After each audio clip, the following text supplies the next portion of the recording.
Hi everyone, hello. My name is Anchal Arora and I welcome you all to my YouTube channel The Chem Squad।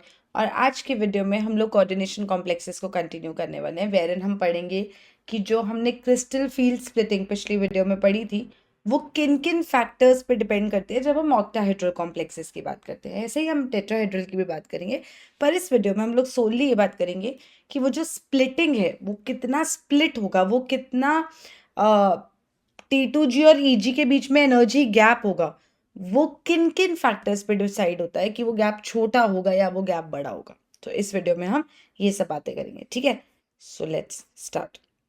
जब हमने crystal field splitting की बात करी थी, just बात करी थी, तो हमने ये बोला था कि जब ग्राउंड स्टेट में डी ऑर्बिटल्स होते हैं, D X Y D Y Z D Z X D X square minus Y square and D Z square, तो ग्राउंड स्टेट में ये पांचों ऑर्बिटल्स डीजनरेट होते हैं, मतलब पांचों की एनर्जी एक जितनी होती है, राइट। फिर जब लिगेंड्स दूर से पास आते हैं तो एक स्फेरिकली सिमेट्रिकल इलेक्ट्रिक फील्ड होती है। लिगेंड्स पास आते हैं क्योंकि वो मेटल आयन से अट्रैक्ट हो रहे हैं, पर क्योंकि इन ऑर्बिटल्स में इलेक्ट्रॉन्स है तो ये रिपेल करते हैं उन लिगेंड्स को, because like charges repel each other. तो इस वजह से रिपल्शन होता है, तो पांचों ऑर्बिटल्स की एनर्जी बढ़ जाती है। फिर जब लिगेंड्स और पास आते हैं तो ऑक्टाहेड्रल कॉम्प्लेक्सेस के केस में क्योंकि वो एक्सियल चीज़ों से पास आते हैं, मतलब वो एक्सियल सिमेट्री के होते हैं, इस वजह से जो एक्सियल ऑर्बिटल्स है D X square minus Y square and D Z square, उनकी एनर्जी और बढ़ जाती है कि वो ज़्यादा रिपल्शन फेस करते हैं, और बाकी थोड़े से ठंडे पड़ जाते हैं कि वो कम रिपल्शन फेस करते हैं। बट अभी भी जो एनर्जीज है वो ग्राउंड स्टेट से ज़्यादा ही हैं। एंड नाउ जो डीजनरेट थे वो डीजनरेट नहीं रहे हैं जब लिगेंड्स पास आ गए हैं। तो ऑक्टाहेड्रल कॉम्प्लेक्सेस में ये ऐसे एनर्जी सेम ना रह के डिवाइड हो जाते हैं, जिसमें ईजी ऑर्बिटल्स जो D X square minus Y square and D Z square होते हैं उनकी एनर्जी ऊपर होती है, और ये जो तीन T2G ऑर्बिटल्स होते हैं D X Y D Y Z D Z X, ये डीजनरेट नीचे होते हैं और ये गैप आ जाता है। ये सेंटर को बैरी सेंटर कहते थे, और हमने बोला था कि इस स्प्लिटिंग को हम लोग क्रिस्टल फील्ड स्प्लिटिंग कहते हैं इन ऑक्टाहेड्रल कॉम्प्लेक्सेस। अब ये स्प्लिटिंग की जो एनर्जी गैप है ये इतना होगा या इतना होगा, ये कुछ फैक्टर्स पे डिपेंड करता है। उन फैक्टर्स की बात शुरू करते हैं। सबसे पहला फैक्टर होता है जब हम बात करते हैं मेटल आयन की, मतलब सेम आयन है, कोई मेटल है ए, उसके दो अलग अलग तरह के आयन्स है, 2 पॉजिटिव एंड 3 पॉजिटिव, दो चार्ज में है, A2 positive and A3 positive. अब किस केस में स्प्लिटिंग ज्यादा होगी? मैं सेम मेटल की बात कर रही हूँ, सेम मेटल की बात हो रही है, डिफरेंट ऑक्सीडेशन स्टेट्स में। मतलब तुम्हें ऐसे कॉम्प्लेक्सेस दिखेंगे जहां पे बेटा तुम्हें मेटल सेम दिखेगा, तुम्हें लिगेंड सेम दिखेगा, दोनों कॉम्प्लेक्सेस में, इन बोथ कॉम्प्लेक्सेस। बट तुम्हें दोनों कॉम्प्लेक्सेस में मेटल की ऑक्सीडेशन स्टेट्स अलग अलग दिखेंगी, और तुमसे पूछा जाएगा कि बता भाई इसमें से ज्यादा क्रिस्टल फील्ड स्प्लिटिंग की वैल्यू कहाँ होगी। अब कैसे सोचना है, मुझे एक बात बताओ, क्या हम सीधा रिपल्शन देखना शुरू करें? मतलब क्या हम सीधा ये सोचे कि हाँ ज्यादा रिपल्शन जहाँ होगी वहां पे ज्यादा स्प्लिटिंग होगी? भाई मुझे कैसे पता? मैं पहले तो वो चीज देखूंगी ना जो मुझे बाहर से दिख रही है। लिगेंड्स मेटल आयन के पास क्यों आ रहे हैं? अट्रैक्शन की वजह से। मेटल आयन पे पॉजिटिव चार्ज है, लिगेंड्स या तो नेगेटिवली चार्ज है या तो इलेक्ट्रॉन रिच न्यूट्रल स्पीशीज है जिनके पास लोन पेयर है, तो वो उसके पास आ ही इसे ले रहे हैं क्योंकि मेटल आयन उसको अट्रैक्ट कर रहे हैं, unlike charges attract each other. तो हम आयनिक का गेम देख रहे हैं, तो पहले तो अट्रैक्शन ही होगी ना। अब सोचो यहाँ पे एक ये मेटल आयन है, एक ये मेटल आयन है, ठीक है, ये लिगेंड है, ठीक। अब पहले तो हम अट्रैक्शन का फैक्टर देखेंगे ना। देखो, अगर अगर ये लिगेंड जो है ये इस वाले मेटल आयन से ज्यादा अट्रैक्टेड है तो ये यहां से उठ के इसके पास आएगा। अगर ये लिगेंड इस वाले मेटल से ज्यादा अट्रैक्टेड है तो ये इसके पास आएगा। पहले जो पास आना है वो तो अट्रैक्शन की वजह से ना। अब सोचो अगर इसको अट्रैक्शन इसके पास ज्यादा है तो ये इसके पास आ जाएगा। जब ये इसके पास आ जाएगा तो इस मेटल के अंदर के इलेक्ट्रॉन्स को ज्यादा रिपल्शन फेस करनी पड़ेगी। भाई कम अट्रैक्ट होता तो कम पास आता, कम पास आता तो मेटल के इलेक्ट्रॉन्स को कम रिपल्शन फेस करनी पड़ती। लेकिन ये ज्यादा अट्रैक्ट होने की वजह से ज्यादा पास आया, तो अंदर के इलेक्ट्रॉन्स बोल रहे भाई तो पास आता जा रहा है भाई, रिपल्शन ही रिपल्शन, रिपल्शन ही रिपल्शन, और स्प्लिटिंग ज्यादा हो जाएगी। तो स्प्लिटिंग इस बात पे नहीं डिपेंड कर रही कि ज्यादा रिपल्शन पहले का है, पहले रिपल्शन ही देखा हमने। रिपल्शन तो ऐसे बोलेंगे हम कॉन्सिक्वेंस है, पहले तो अट्रैक्शन है ना, जो गेम शुरू हुआ वो तो अट्रैक्शन की वजह से हुआ, रिपल्शन तो बाद में आया कि भाई अट्रैक्ट होकर लिगेंड ज्यादा पास आ गए तो अब रिपल्शन झेलना पड़ रहा है, ये गेम है। अगर तुम रिपल्सिव फोर्सेस पहले देखने लग जाओगे तो तुम्हारा लॉजिक गलत पड़ जाएगा। रिपल्सिव फोर्सेस पहले अगर ऑपरेट करते तो लिगेंड पास ही ना आता, जब पास ही ना आता तो अंदर के इलेक्ट्रॉन्स को रिपल्शन कैसे मिलेगी? तो लिगेंड पास ही इसलिए आया क्योंकि अट्रैक्शन ज्यादा है, और जब अट्रैक्शन ज्यादा है और लिगेंड पास आ गया तो फिर हम क्या सोचेंगे, कि ओ जहां लिगेंड पास आया वहां उसको रिपल्शन ज्यादा मिलेगी, जहां रिपल्शन ज्यादा मिलेगी वहां स्प्लिटिंग ज्यादा होगी। बात समझ आई? तो पहले अट्रैक्शन देखते हैं। अट्रैक्शन किसके बीच में होता है? मेटल आयन एंड लिगेंड्स के बीच में, और repulsion electrons of metal and ligand के बीच में, लेकिन हमेशा पहले अट्रैक्शन देखना है। अब मुझे सोच के बताओ, अगर ये A2+ है और ये A3+ है तो ये लिगेंड किसकी तरफ ज्यादा अट्रैक्टेड होगा? लिगेंड नेगेटिवली चार्ज है या इलेक्ट्रॉन रिच स्पीशीज है? जहां ज्यादा पॉजिटिव चार्ज, ये फुदक फुदक के वहीं पहुंचेगा, वहां ज्यादा अट्रैक्शन, जहां ज्यादा अट्रैक्शन वहां इलेक्ट्रॉन ज्यादा रिपल्शन फेस करेंगे, वहां ज्यादा स्प्लिटिंग होगी। क्योंकि यहाँ पे इफेक्टिव न्यूक्लियर चार्ज ज्यादा है, ज्यादा पॉजिटिव चार्ज है, तो यहाँ ज्यादा अट्रैक्शन होगा, और जहां ज्यादा अट्रैक्शन होगा वहां लिगेंड ज्यादा पास आएगा, और जहां लिगेंड ज्यादा पास आएगा वहां ज्यादा रिपल्शन होगी, ज्यादा स्प्लिटिंग होगी। तो यहाँ पे हम देखते हैं, अब इन दोनों केसेस में देखिए, इन दोनों केसेस में मेटल तुम्हें दोनों तरफ कोबाल्ट दिखेगा, लिगेंड तुम्हें दोनों तरफ बेटा H2O दिखेगा, दोनों ही तरफ ऑक्टाहेड्रल कॉम्प्लेक्सेस हैं। लेकिन दोनों में फर्क क्या है? दोनों में फर्क है सेंट्रल मेटल आयन पे चार्ज का। यहाँ पे कोबाल्ट +2 में है, यहाँ पे कोबाल्ट +3 में है। जहां कोबाल्ट +3 में है वहां लिगेंड्स ज्यादा अट्रैक्ट होंगे, और बेटा जहां ज्यादा अट्रैक्शन होगा वहां इलेक्ट्रॉन्स एंड लिगेंड में ज्यादा रिपल्शन, लड़ाई झगड़ा, ज्यादा दिक्कतें, ज्यादा अनस्टेबल होंगे ऑर्बिटल्स, और इस वजह से स्प्लिटिंग ज्यादा होगी, और क्रिस्टल फील्ड स्प्लिटिंग इस केस में ज्यादा होगी। हमेशा याद रखना, अगर पहले अट्रैक्शन देखोगे तो तुम सही तरीके से वहां पहुंच जाओगे। इलेक्ट्रॉन्स तो मेटल के अंदर है, उनकी बारी बाद में आ रही है अपना रंग दिखाने की, पहले तो मेटल अपना रंग दिखाएगा ना, मेटल पे ज्यादा चार्ज होगा, वो लिगेंड्स को ज्यादा अट्रैक्ट करेगा। फिर जब लिगेंड पास आ जाएंगे तो इलेक्ट्रॉन्स कहेंगे भाई तो कुछ नेगेटिव पास आ रहा है, समझे? उनकी बारी तो बाद में आ रही है, ठीक है? पहले अट्रैक्शन फिर repulsion. Next, different metal ions with same oxidation state. ध्यान से देखना, ये आपको मैंने 2 कॉम्प्लेक्सेस दिए, इन दोनों ही कॉम्प्लेक्सेस में अगर आप लिगेंड देखोगे ध्यान से तो दोनों ही केस में एक्वा लिगेंड है, दोनों केस में, दोनों ही कॉम्प्लेक्सेस में ओवरऑल चार्ज +2 है।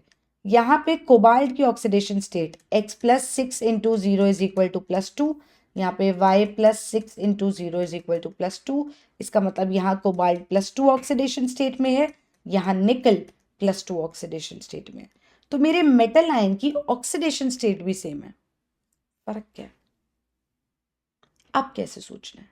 हमेशा याद रखना, पहले अट्रैक्शन फिर रिपल्शन, पहले अट्रैक्शन फिर रिपल्शन, ठीक?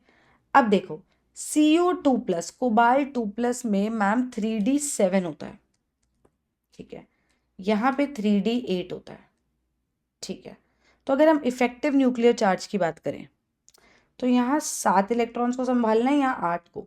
यार यहाँ पे कंपेरेटिवली इफेक्टिव न्यूक्लियर चार्ज ज्यादा होगा, एक तो वैसे ही डी की पुअर शील्डिंग वगैरह वगैरह, प्लस इलेक्ट्रॉन्स भी कम है ना, तो अट्रैक्शन ओवरऑल ज्यादा हम बोल सकते हैं। इलेक्ट्रॉन्स कम, अट्रैक्शन ओवरऑल ज्यादा, तो इफेक्टिव न्यूक्लियर चार्ज ज्यादा, इसका मतलब ज्यादा अट्रैक्शन यहाँ होगा, और अगर बेटा जी यहाँ ज्यादा अट्रैक्शन होगा तो इवेंचुअली इलेक्ट्रॉन्स और लिगेंड्स के बीच में ज़्यादा रिपल्शन यहाँ होगा, तो क्रिस्टल फील्ड स्प्लिटिंग की अगर मैं बात करूँ तो वो ये कोबाल्ट के कॉम्प्लेक्स में ज़्यादा होगी। अब यहाँ पे देखो मेटल अलग अलग थे, लिगेंड सेम था, पर मेरी सोच कहाँ गई कि यार पहले तो मुझे अट्रैक्शन ही सोचना है ना। देख, तो अगर दोनों की ऑक्सीडेशन स्टेट सेम है, दोनों +2 में है, तो चार्ज तो नहीं देख सकते, कुछ और लॉजिक सोचते हैं।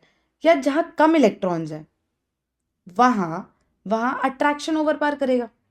अगर पहले अट्रैक्शन ज्यादा होगा तो मतलब लिगेंड ज्यादा पास आएगा, अगर लिगेंड ज्यादा पास आएगा तो इवेंचुअली रिपल्शन ज्यादा फेस करेंगे, इस वजह से स्प्लिटिंग ज्यादा होगी।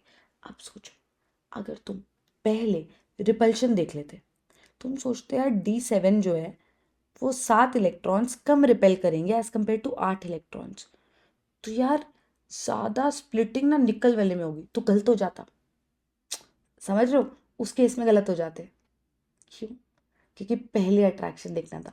भाई अंदर का कार्यक्रम क्या होगा वो बात की बात है, पहले मेटल आयन ओवरऑल अपने न्यूक्लियर चार्ज से क्या कलाबाजियां दिखा रहा है, पहले वो कंसिडर होगा, पहले अट्रैक्शन कंसिडर होगा। तो कभी आंसर गलत नहीं होगा, कभी लॉजिक गलत नहीं जाएगा। ठीक है जी, आगे चलें। ओके जी, next case, principal quantum number पे डिपेंडेंस। जैसे यहाँ पे देखिए लिगेंड सेम है तीनों केस में, H2O H2 H2, तीनों ऑक्टाहेड्रल कॉम्प्लेक्सेस हैं। इसमें आयन +3 में है, रुथीनियम +3 में है, ऑस्मियम +3 में है।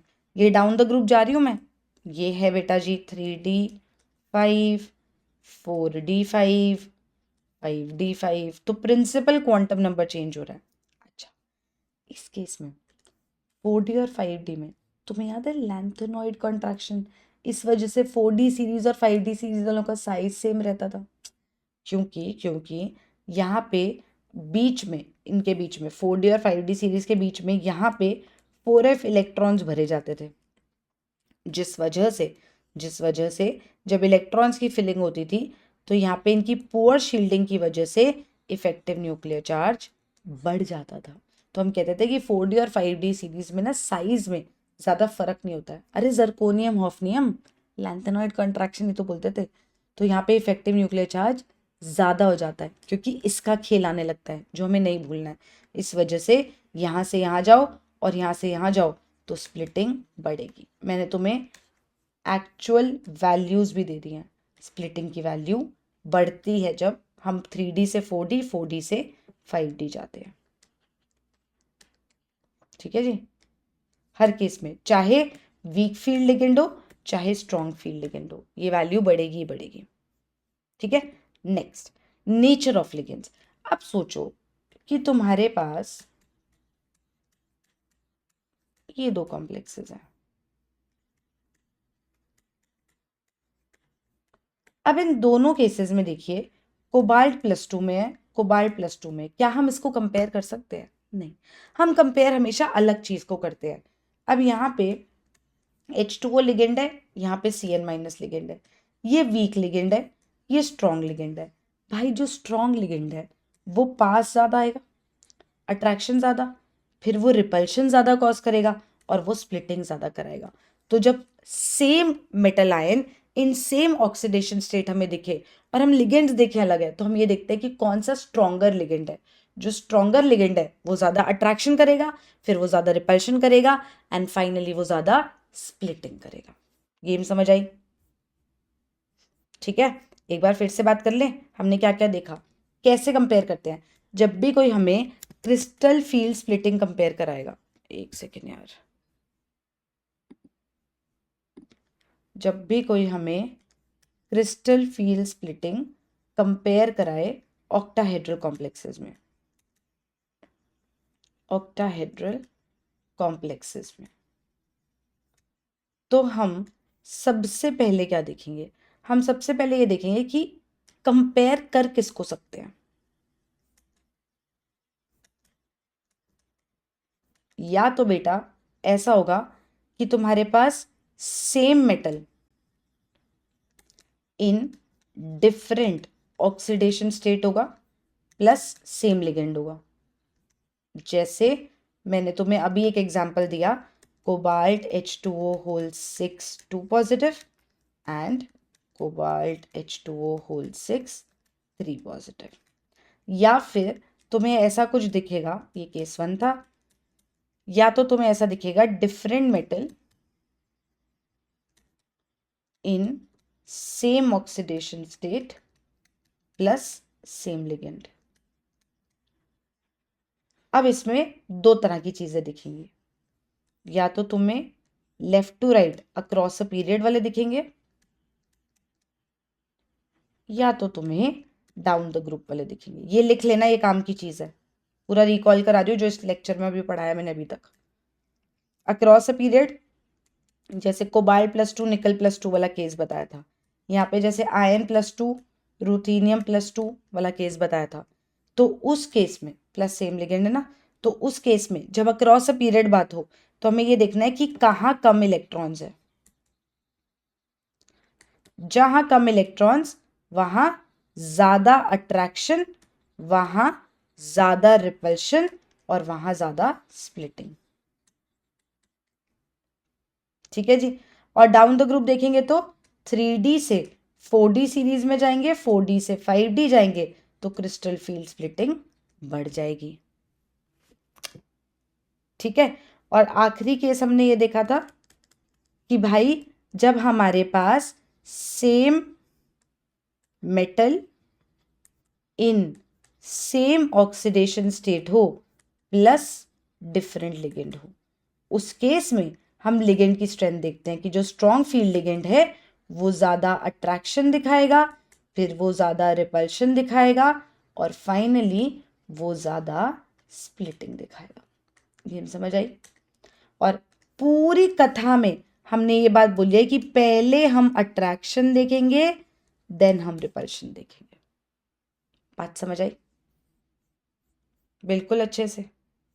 ठीक है, तो ये वाली वीडियो को यहीं एंड करते हैं। इसके जस्ट बाद जो वीडियो आएगी वहां पे हम इलेक्ट्रॉनिक कॉन्फ़िगरेशंस निकालेंगे in terms of T2G and EG for different complexes considering all strong field and weak field, ताकि अब हमें पता है कि क्योंकि क्रिस्टल फील्ड स्प्लिटिंग कहाँ ज़्यादा कब कम होती है ये सब फिगर आउट हो चुका है, तो अब हम आराम से उसकी वैल्यूज निकालेंगे कि कहाँ पे क्या कॉन्फ़िगरेशन होगी। Once we are done with the configuration हम फिर क्रिस्टल फील्ड स्प्लिटिंग एनर्जी निकालना शुरू करेंगे। तो ऐसे स्टेप बाय स्टेप हमारा बिल्कुल CFT अच्छे से हो जाएगा and then we'll move on to tetrahedral complexes once we are done with it. Colour वलर तो ऐसे कर लोगे तुम। ठीक है जी। तो I see you in the next video. Please like the video, please comment section में बताइएगा कैसा लग रहा है आपको ये सब पढ़ के, प्लीज़ बता दो, मेरे लिए बहुत ज़रूरी होता है, वो मुझे पढ़ के बहुत अच्छा लगता है, it is motivating please. And please subscribe to the channel if you haven't already. अगर कर लिया तो क्या हुआ, मतलब लोनली दोस्त वोस्त नहीं है तुम्हारे, पढ़ ही रहे होंगे वो भी, मतलब सब्सक्राइब करा दो यार। I will see you, bye.